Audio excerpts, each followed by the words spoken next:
review of the season. This one, we have the game week 1 prediction. Now I know, or game week 1 review, sorry. Now I know Chelsea haven't played yet, but we'll be talking about that when we do the set per match reaction. But this is going to be me going through all the results in chronological order from Friday's game between Coventry and Arsenal all the way through. You can let me know your thoughts. Don't forget, leave a like, comment and subscribe, and let's get straight into it. So Arsenal started off and kicked off the Premier League campaign in style with a 3-0 victory over Coventry, with Odegaard, Saka and Havertz all getting the goals. Now if you look at that Arsenal team, we'll talk about Coventry in a moment, but Arsenal, as the home side, they were absolutely fantastic in the game. And you know, the performance, the quality, I just think they were unbelievable. They started off the season with so much intent, so much passion and so much desire. They look like they're playing with an element of composure and calmness now. Seemingly say that they could just cruise the league again. And I think it's a point of not Arsenal being brilliant, which I think they were, but it also is the fact that the other teams are not that great behind them. And I think, you know, Calafiori looks fantastic. Like, is Calafiori a left back? Is he a left wing back? You see him popping up in all the positions, getting goals, getting assists. He's a really, really good left back, and he's got the technical quality to go with it. He might have the build of a centre back or the build of a left back. However, whenever I watch him play for Arsenal, I just think he's absolutely fantastic. The technical quality, like I know last season, I think he was out of the team a lot due to injury, and you know, it was Hincapié and other players being there, but Calafiori really is a serious player. And I look at in the Arteta system, the way in which he can invert, the way in which he defends, he's a really, really good player, and going forward, he's fantastic. But yeah, Arsenal, they were just cruising through the game, you know, dominating possession, creating chances. You know, the first goal that they scored, great goal. And I think the main player, and someone that we have to highlight, is Christoph Zolis. I think he's been a really good signing, you know, coming from the Belgian league, Greek international, really, really important player for their team. And there's only been, a couple of games that I've watched of him, and he's been fantastic in both of them. It's just his understanding, you know, didn't get credit, but he didn't get the assist, but had a big part to play in that Saka goal. And he's fantastic. I just think his decision making, he might not be the quickest, might not, you know, have the tricks or the skills, but he's someone that's very, very good, and he does get the output to go with it. I'm sure, you know, goals will soon come, but I really do think Zolis is a really good signing for Arsenal, and it's great recruitment for Mikel Arteta. You look at, you know, getting rid of an agent Trossard, but bringing in someone like Zolis, I think going to be a really important signing, someone to watch out for in that forward line. I think Kai Havertz as well was really good for them. You know, technically very good. Eerily, the goal that he scored. And then this was the first time we've seen Saka, Odegaard and Kai Havertz all play for Arsenal since 2024. I mean, that's a crazy stat on his own. And I think those three players are going to be really, really important. I think Odegaard, you look at his technical quality, you look at the way in which he's going to move the ball, look at the way in which he dictates play, picks up the ball from deep. Then you look at Bukayo Saka again, if he can stay fit, he probably will get 15, 20 goal contributions this season. And you look at his crossing ability, look at his technical ability, he's a fantastic player. And then I look at Kai Havertz. Right now he seems to have the favouring over Gyökeres, and I think he really is a good player. You know, has some big goals, but more importantly can link up plays, very good in the air, can drop deep. I think those three players for Arsenal are going to be so important. As I said, it's crazy that they've only played once together since 2024. I think if they can stay fit and they can continue to play games, I think they're going to be a formidable trio for Mikel Arteta's team. But yeah, that's all I really wanted to say on Arsenal. I thought they were fantastic. If you look at Coventry now, wasn't the greatest performance from them. I actually think last 15-20 minutes, they actually got into the game and did have chances. You know, you look at that 4-3-3 system, they do have some pretty good players. Now, if you look at the stats from the game, Arsenal dominated possession, 20 shots, 6 on target. They did only have 1 shot on target and only 3 opposition touches in Arsenal's box, which again would be a concern. But from a Coventry point of view and a Frank Lampard point of view, I think he would that was probably to be expected. It wasn't going to be a performance where they took the game to Arsenal. They were always going to have opportunities, but they did massively struggle. And I think for Coventry, it's all about getting points. I think the game next week for them against Hull is a massive game. I know it's so early on in the season, but yeah, Coventry did struggle. I think they do have a few good players. I think Van Ewijk at right back was pretty good. I think there is definite potential there, and they did so well with Frank Lampard last season. Now, the next game that we're going to discuss is Hull City versus Manchester United. Now, obviously, United fan here, it was embarrassing. I've seen Hull City dropping Fetty Wap violations to Manchester United. That was the real low for me as a United fan. It was a really poor performance from the team. There was no quality, there was no tenacity, there was no, me looking at United and being confident that we're going to get the job done.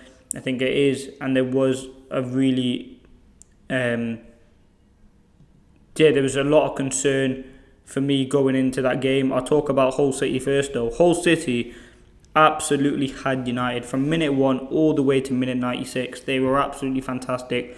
5-4-1 system that works so well for them, to be honest with you. I think credit goes to, I don't know their manager, I don't know how to pronounce his name, but that team performance was really good. Started off the game well with that intent, and that's something that was missing. But from a United point of view, they couldn't deal with the wing backs. Giles and Coyle were up and down that pitch for 90 minutes, and they were absolutely fantastic. Crosses into the box, always creating chances, always going forward. And playing that wing back is very tough because there's a lot that is demanded of you. But I think they were fantastic. Their new signings, I think Mendy and Zolakis in goal, 2 very good deals. So yeah, I think I'll be very happy with them if I was.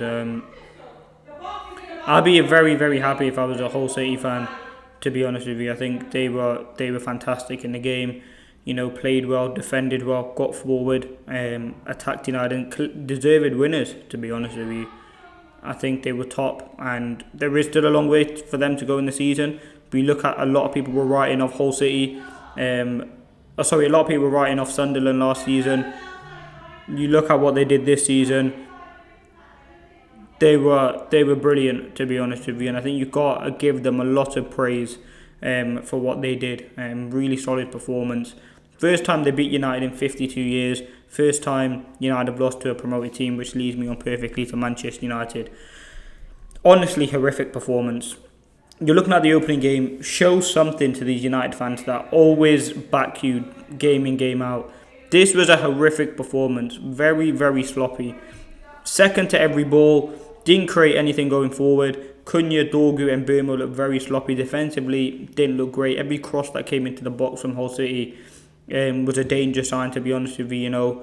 The goals that they scored from set pieces, which has always been a problem for United. I just think overall as a team and as United progressed, we just weren't great, to be honest with you. And that would be something that is a big worry for Michael Carrick. I think, again, we're 1 game into the season. I think, when you're bringing on Rashford into the game, he couldn't have an impact. It was just a game to forget for United. And it wasn't so much about the players. I think there's so many good players here. It's so much about, as in the individuals, we need to bring in more players. We do need a left back, and that's it. But what I'm trying to say is, the players are good enough. They just didn't show it. They didn't look physically sharp. They didn't look technically very, very good. There wasn't any chances. United couldn't get Tielemans and Santos to work their magic. And I think I was just really, really concerned from that performance, to be honest with you. And I know it's 1 game. The Ipswich game next week becomes absolutely massive now. If United lose their first 2 games against 2 newly promoted sides, it's going to be dark. Very, very dark for Manchester United. But yeah, credit to Hull City. They got the job done. I think they were absolutely fantastic in the game. And that leads me on to the 3rd game. Everton versus Crystal Palace. Now, Everton, obviously, under David Moyes, fantastic in the game. I think Everton were fantastic in the game.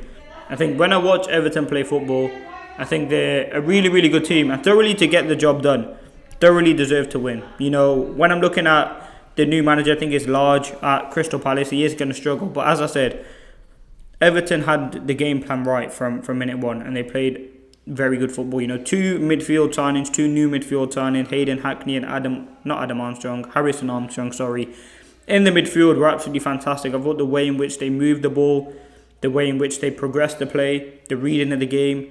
You would say they're missing James Garner, who would definitely go in. And David Moyes did say that after. He said, if other players were fit, Harrison Armstrong definitely would have been starting. But it's a huge credit to him that he come in and did a very good job. Hackney as well, for £16 million, looks like a very smart signing.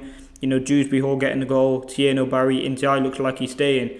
I think this team does look very good, and I think they are a team that definitely can challenge for Europe. The way in which they play, if they can keep the likes of Branthwaite fit, Ndiaye on form, Dewsbury Hall, Tieno Barry getting some goals. They do have a pretty good squad, and they've brought in Brennan Johnson, they've brought in a few other players, and I think for David Moyes, we always know he's a very good manager. Jordan Pickford made some very good saves.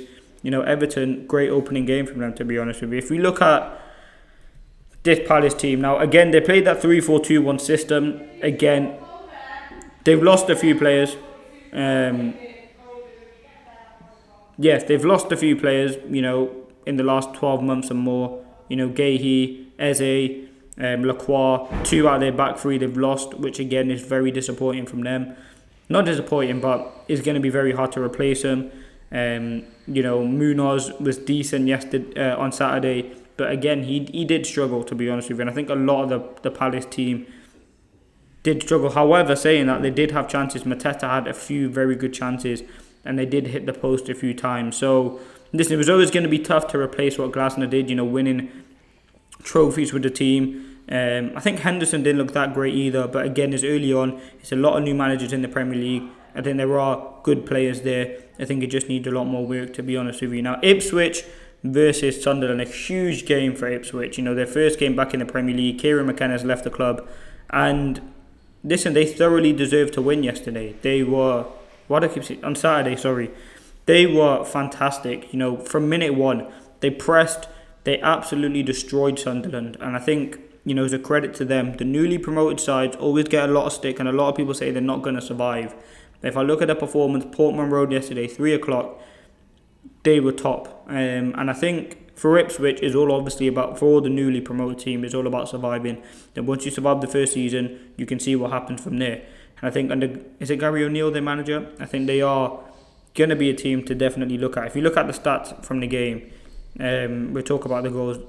Sunderland dominated possession. They had more, but look at the XG comparison. 1.8 XG for Ipswich, 0.66. The one thing about Sunderland is they didn't create chances. And if I'm looking at the goal, the first goal from Ipswich, Julio Enciso was just on smoke in that game. He looks like a really good player. We're going to do at the end, best player, best team, worst player, worst team. And Enciso definitely has to be up there. He was all over the place in a very good way. I think he was top. And I think he's someone who, was absolutely fantastic in that number 10 position for Ipswich Town. And again, if he can stay fit, he's still a young player. I remember him at Brighton. I think he went on loan to Strasbourg, and then Ipswich have brought him in. And Ipswich have actually recruited quite well. They've spent a lot of money on new players. Lukic is someone they brought in, Maeda they've brought in, and Enciso. I think they spent £110 million, which is a lot of money. So they have invested into the squad, and then they did play some good football. And again, it's all about building from here now. That game next week against United is going to be a massive game for them, and they will go into that game feeling very confident. Now, if I look at Sunderland, very disappointing from them. I think it was just a lot of mistakes from their team. The goal that Angulo scored, very good free kick. But other than that, I'm looking at Sunderland. They had a very good season last season, and it's only going to get tougher from here. They're going to have European games. I don't know whether they have the squad to manage Premier League and Europe, but yeah, they were just very sloppy. Couldn't get forward. In possession, very bad. Defensively, Xhaka didn't have a great game. But yeah, they had a few chances. Siddiqui, Bobby had a few that just went wide. But yeah, I wouldn't say warning signs yet for Sunderland. They are still a good team. But again, it was just a game to forget. Now, the next game, Nottingham Forest versus Leeds United. Now, Forest actually played quite well, to be honest with you. I think, obviously, first game under new manager Oliver Glasner. Set up in that 3-4-2-1 system. I think, it was never... It was always going to be... It was always going to be very difficult for Nottingham Forest under the new manager, to be honest with you. Glasner coming in, one game. But, I think they do have the players to play in this system. You could argue they're quite short at centre-back.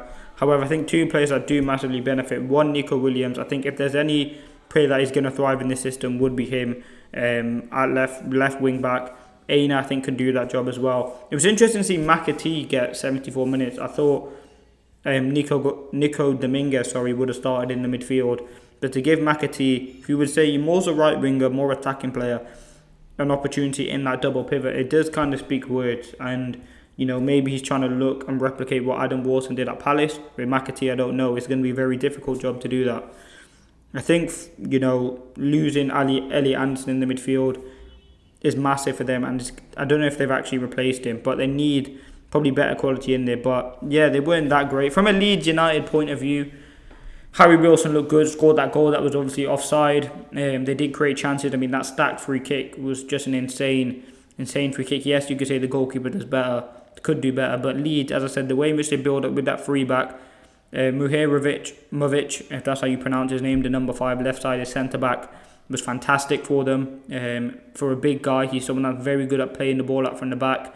Physically good in the air as well. Had a few headed chances. I think he looks like very smart business. And then obviously they lost Pascal Struijk. But in goal, James Trafford had a very good game. I think Trafford's going to be a really good sign. I think he's one of the most expensive signings, I believe, or definitely in there, £40 million they spent. He's a very good goalkeeper. And again, he made some very good saves. I remember watching him against United in pre-season. He was fantastic. So, yeah, all credit to him. I think he's going to be a top signing for them. And this was the time now for him to prove himself. And I think he can definitely do that. Now, Brentford vs Tottenham was the first 5:30 game on Saturday. By the way, guys, if you are enjoying this, please like, comment, subscribe. Brentford, first 5:30 game against Spurs, absolutely cooked them, to be honest with you. Absolutely dominated Tottenham Hotspur from minute one. Like, this was a game. I'll talk about Brentford's dominance first because they were fantastic. The way in which they moved the ball, the way in which they pressed Spurs, the way in which, they were aggressive from the front foot. And, they haven't lost many players. Obviously, they lost Mbeumo last summer, but, they've recruited with Sangare, who I'll talk about. They've brought in Callum Wilson and they've brought in Jadon Anthony. A few good players that potentially could make that push now for fighting for European places. Obviously, Michael Kyoto getting the goal, he was absolutely brilliant. Lewis Potter, that goal that he scored was good. And then Janelt's goal, yes, it was a tap-in, but it's well-worked play from Brentford, to be honest with you. So overall, I think Brentford look very, very good. And I think they're going to be a really good team this season in the Premier League. As I said, Mamadou Sangare, fantastic signing, to be honest with you. I think he was top. The way in which he moves, the way in which he controls the game, the way in which he passes, he was all over the place in a very good way. Like, he's going to be a top signing. £39 million. Look at Tottenham and how they spent their money, which I'll go on to. This looks like very smart business. And again, he's 24 years of age. He's that sort of player that you look at top Premier League clubs and thinking, why didn't they go in for him? I think he was absolutely brilliant. Now, Spurs have a lot of problems, to be honest with you. And it starts off from the back line for me. Kinski, I don't know what it is. He just doesn't look that great. And then you look at the back four. The fact that Archie Gray, and I've seen Wayne Rooney say this on Match of the Day, the fact that Archie Gray at 19, 20, I think he's 20 years of age, is your captain is a very big concern, in my opinion. There's not enough leaders in the team. You're looking at Richarlison, who's been there for many years. You're looking at Robertson, who comes in with leadership. I get he's new, but listen, I just think Spurs didn't look that great, to be honest with you. Whether that was Van Heck looked very shaky. Senesi didn't look that great. Bergvall, Tonali in midfield, horrific. Gallagher, poor. The attack sloppy. And I know they're bringing in Savinho and Marmoush. I think they'd be two very good signings for them. It's just numbers in the position. Mikey Moore wasn't that great. He's still a young player. One thing that I learned, Matheus Fernandes has to start every single game for Spurs. Tonali, I think it's time to be worried. He just didn't have a good game. And, he's still early on. It's a big money move, so there's going to be criticism of him. However, I don't think he was that bad, to be honest with you. The next game now, Brighton versus Aston Villa. Now, again, great start for Brighton. Again, I knew Aston Villa were going to struggle. 4-0. First half dominance. Second half obviously wasn't that great, but first half dominance from Brighton, and they were just unstoppable. Anytime they went forward, they looked like they were going to score. Very good performance. And Brighton are a very good team. I put them 5th, I think, in my predictions. I don't think that's crazy, and I know it's only one game, but 4-0, clean sheet. The way in which Brighton play, very... I know they got caught out a few times early on, with that Bendia chance. But the way in which they play out from the back, the way in which they move the ball, the way in which they, get the wingers in, get the crosses into the box, I still think they need a few more signings. You know, they're losing Belabor, they've lost Welbeck. You know, they don't really have that presence up front. I know Rutter's a good player, but I think they can do better. Minte could be on his way out. They do need probably one or two more signings, and I think their recruitment has always been great. But from an opening game, I mean, it was fantastic. Just the press from minute one, like they were aggressive, regardless of, you know, whether they were technically very good, which I think they are. They were just looked up from it from minute one. So all credit goes to Fabian Hurtela's team there. And the goals from Hinshelwood was good. He's looking very good in that number 10 position. I think overall it's just a very good performance from their team, to be honest with you. And they thoroughly deserved to get the job done. As I said, Vuskovic looks like a very good signing. You know, they've lost Van Heck, but Vuskovic looking very good to replace it. As I said, Hinshelwood in the 10, Rutter through the middle. Now let's talk Aston Villa. Now, again, you look at all the Reds there. Just wasn't great from Aston Villa. And again, I knew Villa were going to struggle. When you lose Morgan Rogers, who was your best creative player last season, Tielemans, who again was one of your best midfielders last season, Emi Martinez in goal, who's been one of the best goalkeepers in the world over recent years, and then you also lose Digne as well, and Ollie Watkins could be on the way out. Like, you look at a team, looks very, very... And they lost Konza as well. You know how dark their team is looking. It's looking very, very peak at the moment for Aston Villa, to be honest with you. João Gomez, very, very poor debut from João Gomez. Very sloppy performance. Got a red card. And you're looking at him being that Tielemans replacement or whatever. Didn't look great, to be honest with you. And I know it's early, but sloppy on the ball. Again, Villa need to make a few good signings, to be honest. I think now is too late in the window. But again, Ollie Watkins leaving. Don't know what that situation is going to be. They're going to be very short up front. Actually, do they have Tammy Abraham? I think they do have Tammy Abraham at the club, but they do need more signing. Rodgers, you know, you've got Ross Barkley in the number 10. You know, they had Morgan Rogers there last season. I know they bought in Garnacho, but is he really going to be... They bought in Manzambi as well. So, upon reflection, maybe it was a question of, you know, not having their players ready for this game. But yeah, a lot of work to do for Unai Emery. And again, if he's going to lose Watkins, that's ultimately 15-20 goals lost the season, which is going to be very difficult to replace. Now, we're coming down to the last couple of games. Manchester City versus Bournemouth. This was a very, very good game. City got the job done. I don't think they deserved to win. I think they were very poor. I think they were sloppy. You know, under Maresca, they didn't look that great. I think some of the decisions that he made, you know, Gahey in midfield, O'Reilly in the 10, Anderson obviously come off injured. Haaland didn't get any goals. They didn't play great, and there's a lot of warning signs there. However, they did find the way to get the job done, and the decision to play Gahey in midfield. I mean, you look at the goals where the goals in the game came from City. Gvardiol and Gahey, they're the big problems for them. But yeah, all in all, you would say 2 games that I've watched of City haven't been great. There's still a lot of work to do. They need to bring in a few midfielders. I've heard they're going to sign Bouadi.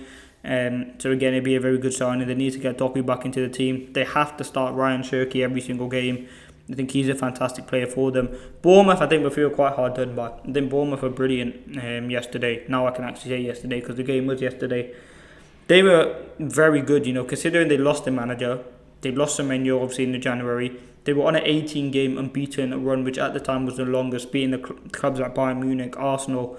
They were very good, and they're very good footballers. I think, again, not the most flashy names, however, they do play a good brand of football. So for them, very good performance. I'm excited to see how they get on this season. And then the last game, Sunday, 4:30, Newcastle versus Liverpool. A very good game for Newcastle, you would say. I think, yes, they got a draw, but I think Stur was a very good signing. I think Miley was a very good signing. Miley is a very good player, Stur midfield, very good. Elanga, Asula, all look very, very, very good. And I think they deserved, you know, to get more than a point from the game. The way in which they hit Liverpool on a counter-attack, Hornicek, I think that's how you pronounce him. He looked very good in goal. Again, a mistake from Lewis Hall cost them the game, which obviously would be frustrating from his side of things. But I think he's a really good player, Lewis Hall. And you know, you can't let this sort of affect you. I think he had a very good game, you know, whether that was Munoz, whether that was Frimpong, whether it was Rio and Gamoa. He locked them all up. It was just that one moment, lapse of concentration, which affected him. But other than that, I think Newcastle on the counter-attack. If Elanga can work on the finishing, Johan Wissa was very, very good. There's positives to be taken there, considering they have lost all their players, all their big players. From a Liverpool point of view, Listen, Van Dijk's got a big job on his hands dealing with Xhaka, Frimpong and Kirkes, 3 relatively new players. Frimpong's not a right back, we know that. I think it does kind of show where Liverpool are at. Rio's not a right winger, he works best on the left, but you've also got Gakpo on the left. They need to bring in another winger, whether that is Barcola. Munoz and Engamo are too young to lead the line or to be starting games. I think the midfield, there's big problems in there. They don't have legs. Gravenberch doesn't look like himself. But yeah, defensively, the goals they conceded on the counter attack, and they just didn't look up for it defensively, to be honest with you. But again, Isak and Wirtz, yeah, 2 players. There's a lot of pressure on them. I think I've been, and many people have been, very nice to them. If they don't deliver this season, there's going to be a lot of criticism on them because they didn't do well. And I think that's something that we have to look at as football fans. 250 million thereabouts was spent on those 2 players. Last season we give them the benefit of the doubt first season, but this one for them too, they really do need to kick on. But listen, that has been your Premier League review game week 1. Now let me know your thoughts. I know it's been a long one. If you did enjoy, like, subscribe. Let me know your thoughts on all the games. Again, Chelsea play tonight. Come to the channel around 10:30 and we'll be able to go through the game and react to it in this way. But thank you for watching. Hope you did enjoy. Leave a like, comment, subscribe to all of that good stuff. And I'll catch you in the next one. Peace.